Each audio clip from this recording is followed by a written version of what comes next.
Happy Sunday, everyone. Welcome to Our Issues Birmingham. Today's guest is a very old and dear friend of mine, and I use the word old as O-L-E. Amen. How about that? That's great. Barry Matson. He is the Executive Director of the Alabama District Attorneys Association. Welcome to the show, Barry. Glad to be here. It's Appreciate your second visit. it. It is. First visit in our new headquarters. It's nice. Very nice. I appreciate you having Feels me. like real television, doesn't it? Well, and I've got an exceptional host, so it certainly feels like the big time. Tell us what you do, Barry, and to refresh the audience recollection, for those that haven't seen our YouTube show that was aired years ago, how you got to be where you are now. Well, I've a career prosecutor, been trying felony and violent property crimes, all variation of any type of case for nearly 30 years. And started out in Talladega, Alabama as the chief deputy DA there, and eventually went to Montgomery to start the computer digital forensic laboratories around the state to deal with digital forensic evidence that was emerging in the late 2000s, that cell phone technology and laptops and all that kind of stuff. Started that program and then ultimately became the deputy director, and then in 2017 the DAs made me the executive director of the Office of Prosecution Services, which is a state agency that supports all the things that prosecution does, from payroll, retirement, to support in the courtroom, tangible, intangible things that they would need for the programs that they have. And then the separate DAs Association, I'm the director of that, and it does support work for local DAs if they have needs, either legislatively or otherwise. And so I'm fortunate enough to operate those two organizations for the DAs in Alabama and for the state. Well, we're taping in early March, mid-March, early March. Yeah. In March, we just call it March. And the legislative session has just opened, although they've gone into special session, I think, so there's a little delay. What do you see from the district attorney's perspective going on that would have an impact on y'all's office? Well, we have and we'll have a pretty active legislative package this year. I think some progressive things that we want to get done that I think will be beneficial. One of those is regarding fentanyl legislation. We have to address the issue there.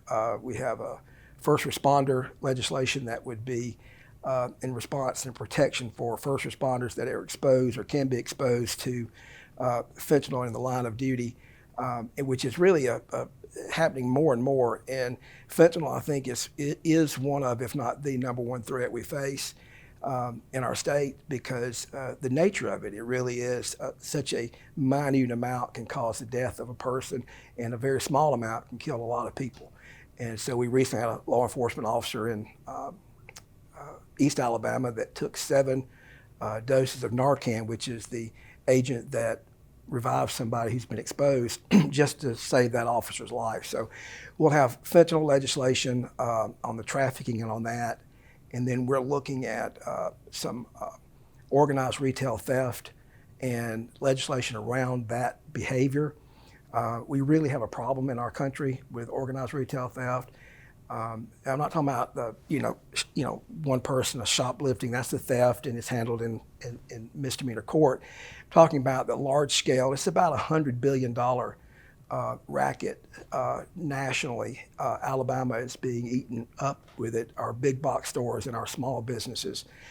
It really is a cartel level, or national, international organized crime, and even terrorist organizations are involved in this. I mean, it sounds fanciful, I know, but it's true. Excuse me. They will come in and hit every Target, every Walgreens, every Publix, and get a particular item, and then they'll fill tractor trailer loads when they get to the ports, and then it's shipped overseas and sold, or sold online, and it literally is a $100 billion criminal enterprise nationally, and it's really it's hurting Alabama businesses, and we want to address that with a very simple organized retail crime statute that if we're able to prove the elements of that there was an organization, a leadership structure, and a plan, then there would be, we'd have a statute. We currently don't have in Alabama a RICO, which is a racketeering organized crime, laws in our state. And that's a red flag for these groups because they know that, and they know that, well, if they send their people in to steal, they're only going to get a misdemeanor or a minor theft. And as you know, with our D, you can go up to, our D felony for the folks at home, you can go up to $1,400 in theft and really not face any jail possibilities. So it's really, like I said, a red flag for those folks to come into Alabama and take advantage of that. So we want to be able to address that organized retail theft that really is hitting. I've met with a lot of our big box stores, their loss prevention people, our state small business associations. I grew up in a small family business, and I know that, you know, a business, especially retail, I worked in retail through college and law school. I actually grew up in a small family restaurant, and as you can tell, and there's such a short margin of profit that you need. You know, you have such high cost in running a business.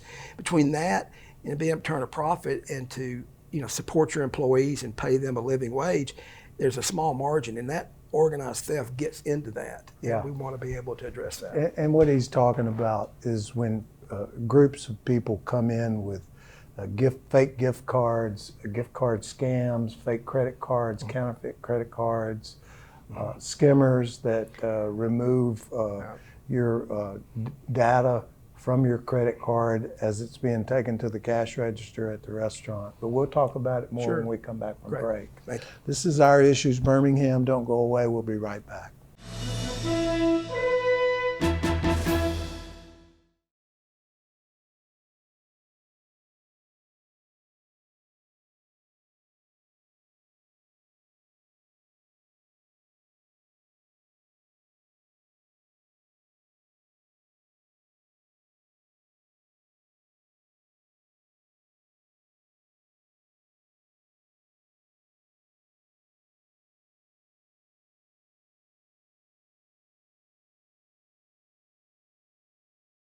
Welcome back to Our Issues Birmingham. I'm talking with Barry Matson with the Alabama District Attorneys Association.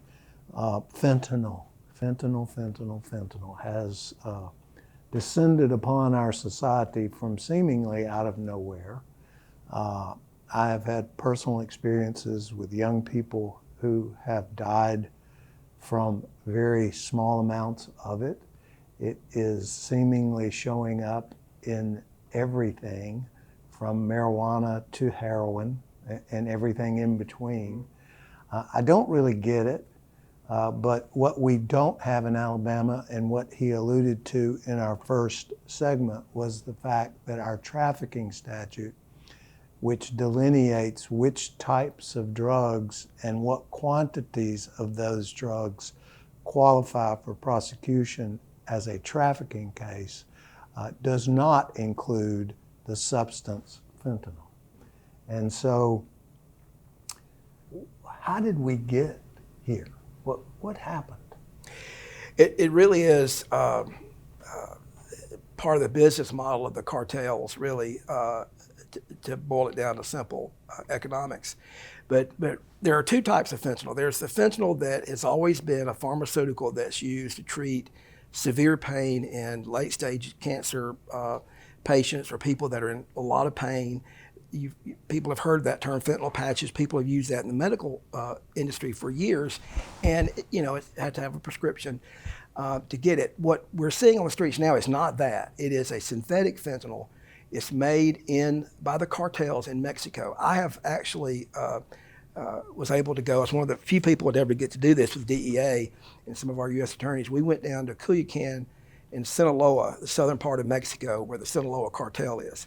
Probably the dumbest thing I've ever done, but we went down there. We went out where they had seized a meth lab. Now, we know meth labs here in the trunk of a car. This was about a 15 to 20 acre meth lab that was producing 3 tons of meth every 3 days. The vats were as large as small cars. everything was dead. Every tree, everything. There were pipes being vented up into the trees over to the next canyon to vent out the noxious fumes. And all the precursors, all the chemicals needed to make the meth had Chinese shipping labels. All the precursors, chemicals come from China to the cartels, and they make meth. Meth is still the number one drug in Alabama as far as impact on our society. But the acute problem is causing so many deaths, and it's so dangerous, is fentanyl. It's the same way. They're made in smaller laboratories down there. The people that work in those labs are disposable to the cartels, but the chemicals come from China. Some are now coming from India into Mexico, and they create the fentanyl.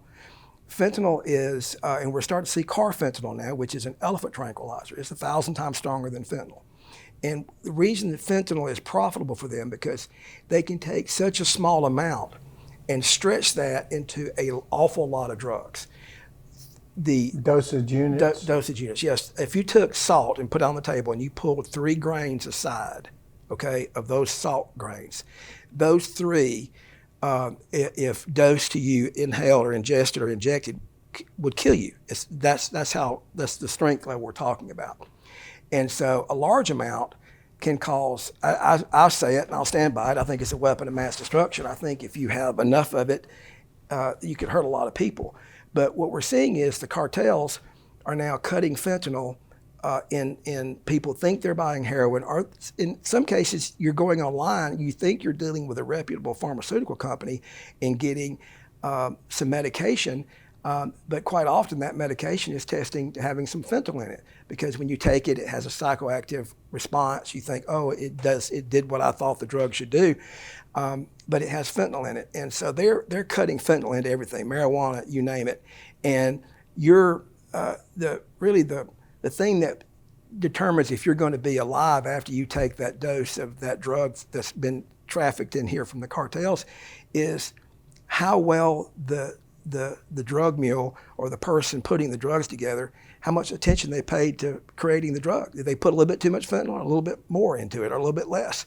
And so you're subject to their behavior, whether you're going to live or die when you take that fentanyl. And so that's what we're seeing is people will, they'll take a drug 3, 4, 5, 6 times, either marijuana, because it's laced with it, you've seen it. Cocaine, we're seeing cocaine. We don't have much cocaine, crack now, but most of our street stimulants are meth. The cartels have moved because cocaine is so expensive to produce in Colombia. You got to have acres of land. They can make meth on a hillside in 15 acres and do tons. That way it's a lot cheaper. It's got battery acid and everything else in it, but it does the job as far as what they're drain cleaner. And drain cleaner, anhydrous ammonia, red phosphorus, all those things go in together to make meth. And so they've kind of pushed crack cocaine aside. So most of the stimulants on the street are meth, and the depressant of choice is heroin or fentanyl. And we're unfortunately we're just seeing so many people die, and it's frustrating for me because people aren't disposable, and our government's first responsibility is to protect us. And I don't think our federal government, and I don't think we've done a good enough job in protecting our folks from this scourge of fentanyl, because it is, if a rocket came over from a cartel and hit and killed 300 people in Birmingham, what would be our response? Well, it's really no different. They're shipping a product in that's killing that many people weekly, daily, monthly, and we just haven't had an adequate response yet to what the cartels are doing. They run that country down there. They run the government, they run the law enforcement. We don't have much of a presence down there. I was surprised. I thought we would have more, but we only have a handful of DEA people in country, and they're limited because the Mexican government doesn't cooperate. And so that's all that has led to fentanyl being what it is now. Really a corrupt regime in Mexico, our inability to stop these organized criminal operations like the cartels, and there's many of them, but the Sinaloa cartel is probably the worst, and from them making fentanyl and bringing it into our country. And because it's making them, billions of dollars a year, and they're not going to stop as long as they're making money. We need to throw more money at it ourselves, it sounds like. Yeah. We'll take a short break and come right back. This is Our Issues Birmingham. Don't go away. We'll be right back.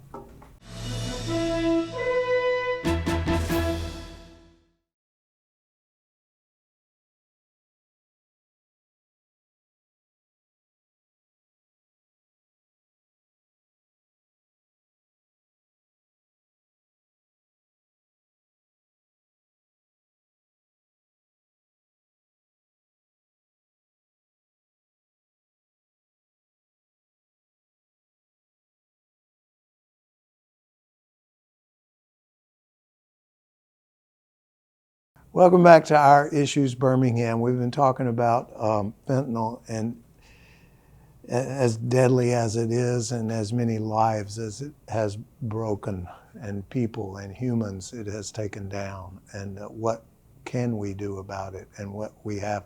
Even law enforcement that touches it are running the risk of dying from it, I have read recently. So from a budget standpoint, everything I hear about the state of Alabama, whether it's COVID money or wherever, is we're flush.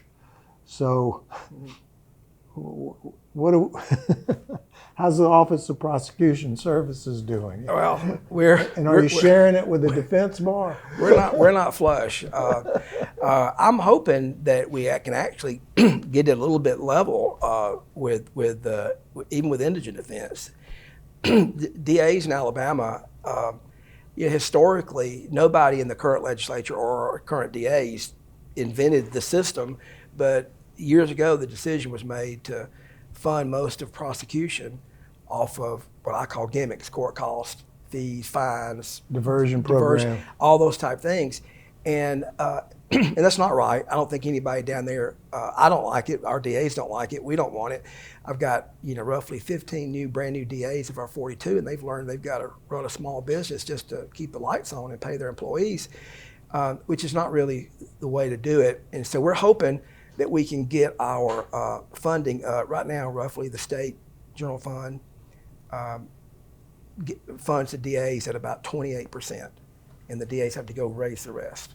28% of their operating costs? Total budget, salaries, everything. But that's from county to county. I mean, no, that's statewide. And it extrapolates down to each county being the same. So if you add all the DA's budgets together, we're around 95 million statewide for 67 counties. We get about 27% of that from the state and have to go make up the rest. Unlike most, even indigent defense, will receive this next year in operating costs from the state general fund in the budget this past year. Last year's budget, the DAs will get about $28 million to operate statewide. That's a lot of money. I'm grateful for that, but it's really only less than a third of what we need to operate, as compared to indigent defense, which should get and deserves every penny they get. I'm not advocating that they not get any less, but indigent defense is funded around $70 million. So that whole David and Goliath thing is kind of flipped, because we're having a lot of trouble retaining, hiring, and keeping prosecutors, because we're bringing somebody in, as an attorney at law school with massive debt, and we can't pay them the same thing they could make as indigent defense contract person or on a team locally. They're being able to pay them more, and they can still practice law on the side, do divorces, refer cases, whatever. And the prosecutor has to be full time, so he or she can only make the salary that they get as a prosecutor. And so we're really having difficulty hiring, retaining, and keeping prosecutors, because we can't compete economically. They changed the retirement for prosecutors. And so that's not, something that's sustainable for long term for us to keep somebody. Like for me, I've been doing this 33 years as a prosecutor. I couldn't see that, even that being a thing. Somebody would do it for 25 years. And you really want people to I think, to take it as a calling or as a profession, because you make decisions that are best for the community, best for justice and what's right, when it's your calling, when it's your job, not something you're going to do for a few years and move on.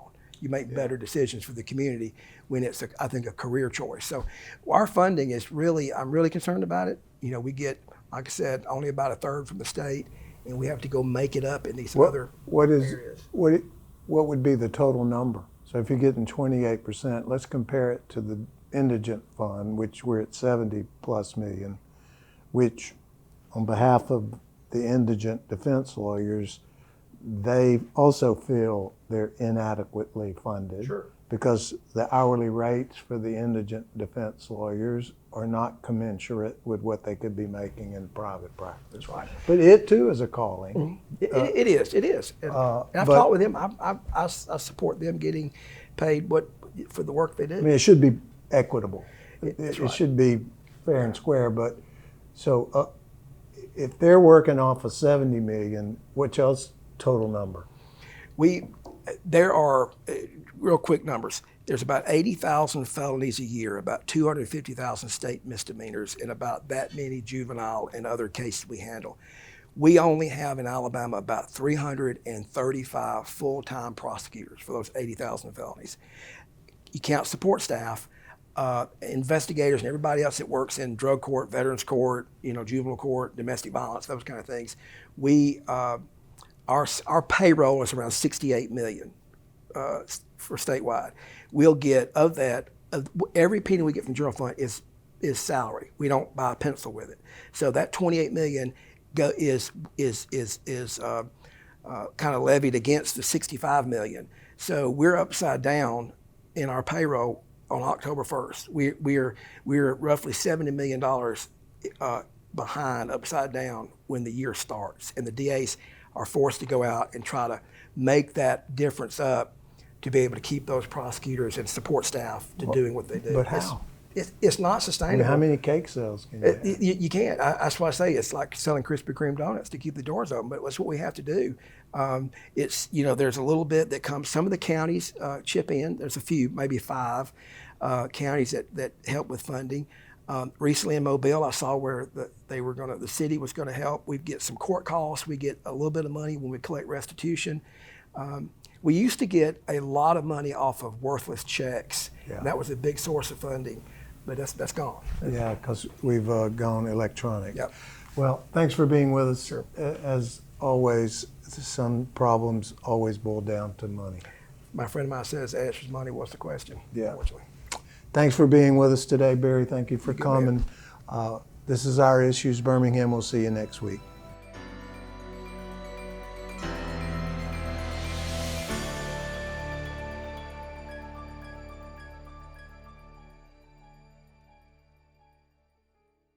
I am blind, but I need not see. I know this road is there for me.